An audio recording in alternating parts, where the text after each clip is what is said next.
On connaît le célèbre essai de Benjamin Bucklow, où celui-ci définit l'art conceptuel comme une esthétique d'administration.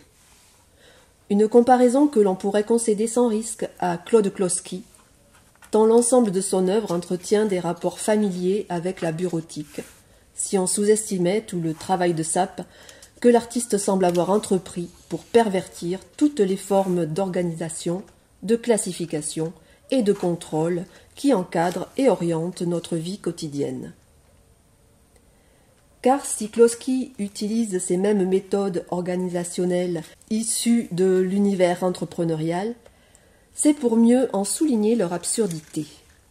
En effet, si graphismes, listes, chiffres, courbes ou diagrammes sont en général utilisés comme gage de sérieuxité, ils se retrouvent employés chez Klossky dans une toute autre optique, que l'on pourrait qualifier de contre-productive.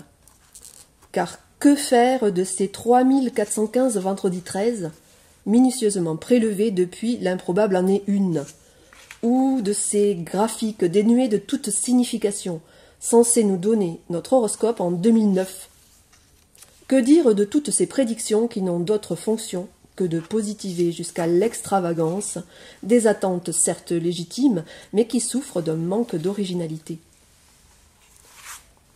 Artiste médium ou artiste bouffon, Klossky n'hésite pas à déjouer les différentes figures de l'artiste. Car si le rire n'est pas le propre de l'homme, comme a pu le prétendre en son temps François Rabelais, il est encore l'ultime refuge pour ceux qui portent un regard amusé et critique sur un monde qui, sous couvert de rationalité, tend à s'abstraire de la réalité.